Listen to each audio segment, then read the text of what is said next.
Mifano mizuri, una mfano mzuri wa Malinzi wakati akiwa rais wa TFF alishtakiwa mahakamani. Ndio.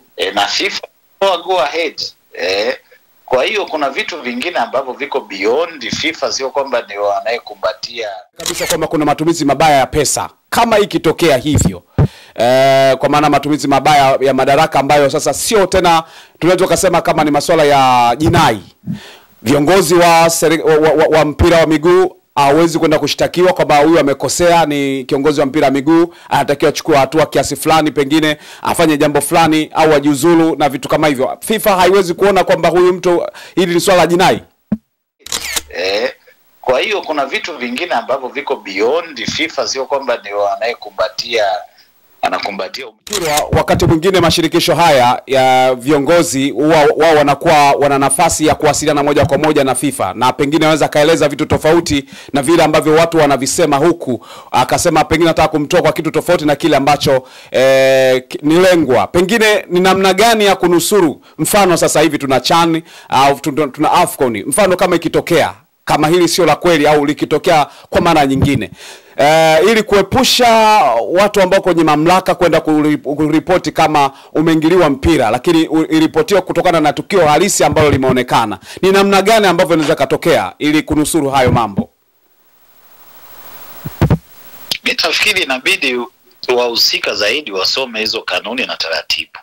Malalamiko ambayo yako sasa hivi kuhusiana na endorsement, pengine hata FIFA anaweza katazama hilo kwamba limekuwa na ukiukwaji mkubwa kwa wale ambao wanataka kugombea nafasi hizo, nao wakaona kwamba kuna sababu ya msingi kumbe katika hilo, au wanaweza kaona kwamba hakuna sababu kwamba serikali inaingilia haya maswala. Lakini kuna wakati ambapo inawezekana mamlaka ikafanya vitu ambavyo sio, kwa maana ni vitu ambavyo kikanuni vinatakiwa mtu akashtakiwe. Pengine kuna ubadhirifu wa pesa au kuna matukio ambayo yanafanya jamii ione kabisa kwamba kuna matumizi mabaya ya pesa. Kama ikitokea hivyo, kwa maana matumizi mabaya ya madaraka ambayo sasa sio tena tunaweza kusema kama ni masuala ya jinai, viongozi wa mpira wa miguu hawezi kwenda kushtakiwa kwamba huyu amekosea, ni kiongozi wa mpira wa miguu, anatakiwa achukue hatua kiasi fulani, pengine afanye jambo fulani au ajiuzulu na vitu kama hivyo. FIFA haiwezi kuona kwamba huyu mtu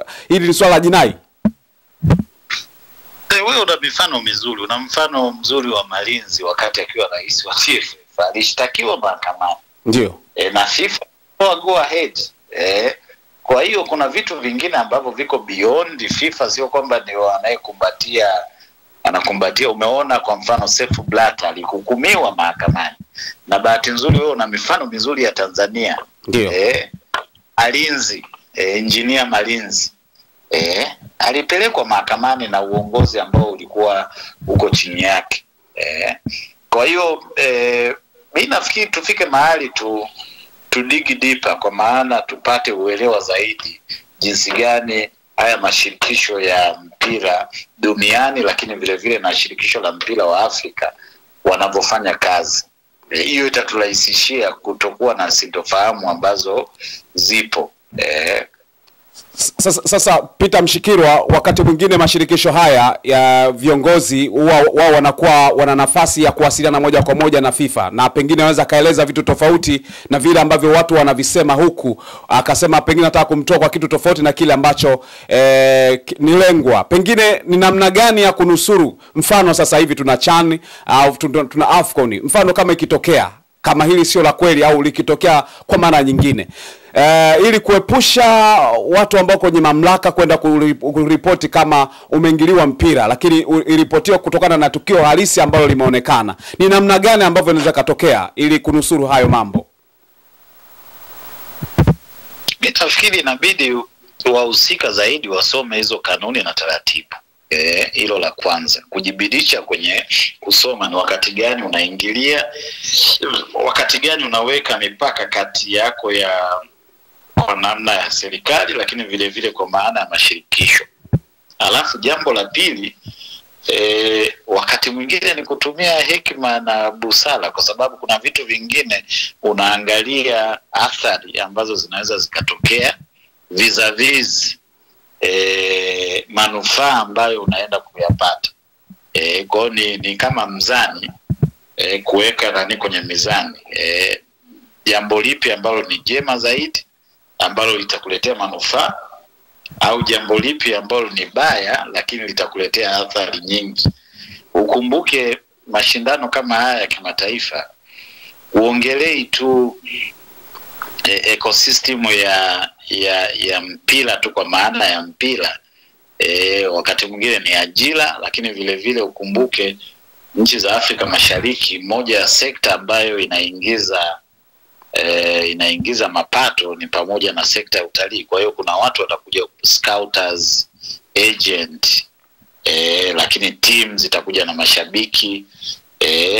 Moja ya eneo ambalo linaingiza fedha za kigeni ni pamoja na utalii. Sasa lazima yote hayo uiangalie kwenye mizani. Unataka kuachieve nini? Je, yote yaondoke under your watch, au uamue sasa kuforgo, yani manake kufunika vitu vingine ili ufanikiwe au upate manufaa kwenye jambo jingine. Kwa hivyo ni vitu vya msingi ambavyo vinatakiwa viangaliwe. Na inapotokea pengine kiongozi ambaye yuko madarakani, kuna kanuni ambazo atumii kama sehemu ya kidemokrasi katika nchi husika, kwenye shirikisho husika, FIFA wanaweza kachukua jukumu la kuona kama kiongozi huyo anatumia mabavu au anatumia kiasi cha kwamba anatakiwa pia kujiuzulu kama akikosea yale masharti na vigezo vya kukaa madarakani, hasa kwenye mashirikisho mfano TFF.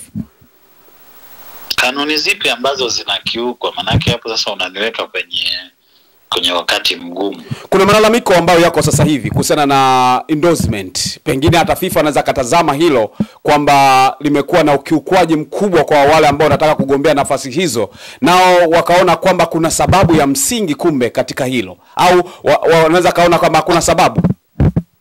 Sasa ukiniambia mimi endorsement, mimi ninachojua endorsement zinatoka kwenye vilabu, endorsement zinatoka kwenye vyama vya mpira wa miguu wa mikoa, endorsement zinatoka kwenye vyama vya mpira kwa maana ya wilaya, lakini kwa ikiwakilishwa na mkoa, ndio maana ya mashirikisho. Sasa ukiniambia kwa mfano sasa hivi, mimi bahati mbaya au nzuri nimekuwa nikifuatilia, kuna watu 5 ambao ni wanachama wa kindaki wa Yanga, ambao wanagombea kwenye nafasi ya urais. Ndio. Sasa katika hali ya kawaida, nafasi 5 za watu ambao ni wanachama hai wa Yanga, unategemea endorsement katika utaratibu hiyo itokeje? Kwa sababu mimi ninachojua ni kwamba endorsement ni kwamba unatoka kwenye clubs, sasa Yanga kama Yanga ni kwamba wanaweza wakaendorse watu wote 5 kwa wakati mmoja. Kwa hiyo ni vitu ambavyo wakati mwingine tunakosa. Nimesikiliza statement za baadhi ya viongozi kwamba kwa nini mtu mmoja amekuwa endorsed zaidi ya mara, kwamba unawezaje kuwa endorsed ndani ya wiki. Sasa huyu ni kiongozi ambaye anamaliza muda wake. Ndio. Ni kiongozi ambaye amekuwa kwenye hao wote unawaona hao watu wa mikoa, wa mashirikisho ya mikoa, ni kwamba wamechaguliwa chini ya uongozi wake. Sasa endorsement, wewe unakumbuka wakati ule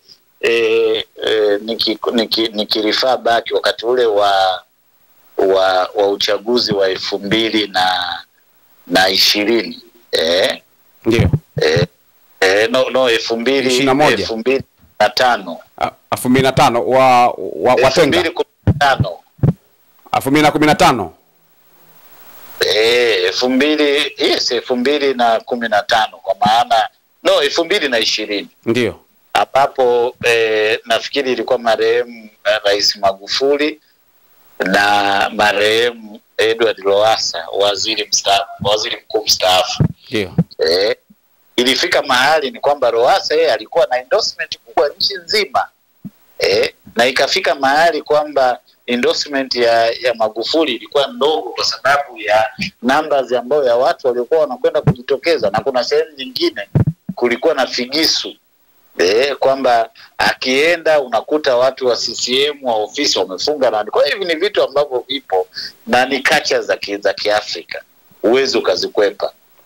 Na kwenye uongozi kwa namna nyingine ni kwamba ni vitu ambavyo ni vya kawaida kabisa. Kwa hiyo mimi nafikiri haya malalamiko, sisi tulikuwa tunatakiwa tusikilize sera za watu ambao wanataka kugombea, ambao wanagombea na wameweka nia kugombea kwenye urais wa TFF.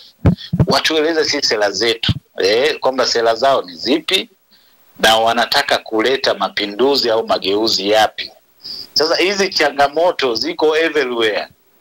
Lakini vile vile huyu ni rais ambaye amekaa kwenye vipindi, nafikiri hii ni kipindi cha pili, nafikiri kipindi cha pili. Sasa wajumbe wanamfahamu. Yeye amekuwa rais ambaye ameleta vile vile mafanikio. Na hatuwezi tukapiga kelele au tukaenda kinyume na utaratibu. Ni kwamba ni rais ambaye ameleta mafanikio.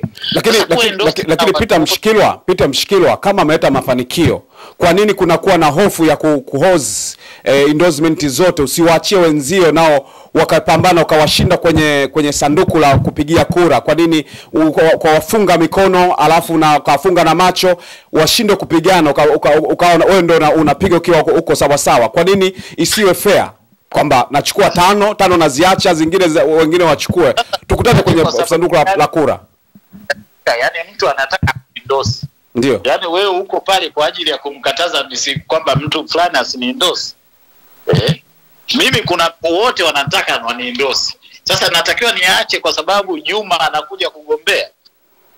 Mimi nafikiri hilo liko sawa na wala sio hekima na busara. Mimi nikionekana kwamba napendwa au na kila mtu anataka kuniendorse, kuna shida gani ya mimi kuwa endorse? Ni dhambi kweli kuwa endorse na watu wote?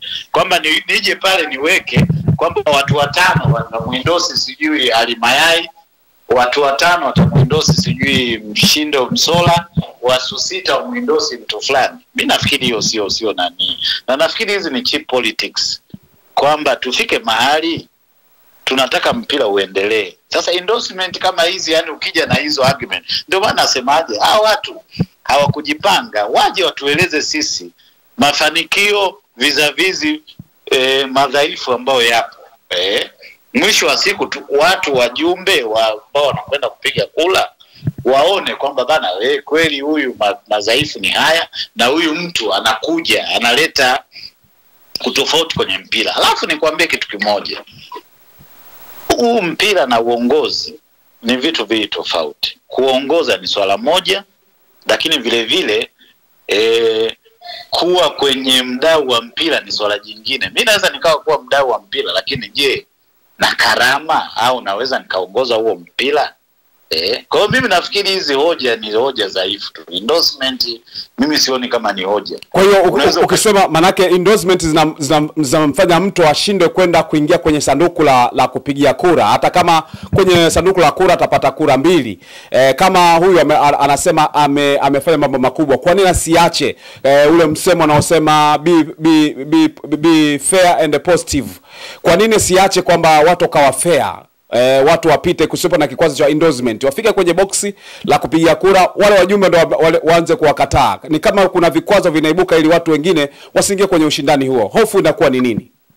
Hiyo practice iko sehemu zote. Yaani wewe unawezaje tu ukaja from there, wewe you are not upo kwenye mpira. Yaani leo hii kwamba uchukue kokolo ukokote watu waje kwenye mpira kweli? Ifike mahali unajua huu mpira tatizo tunaupeleka kisiasa.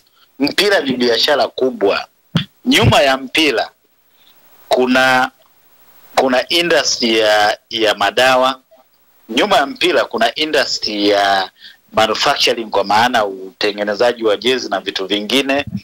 Nyuma ya mpira kuna swala la broadcasting, streaming, umeshaelewa?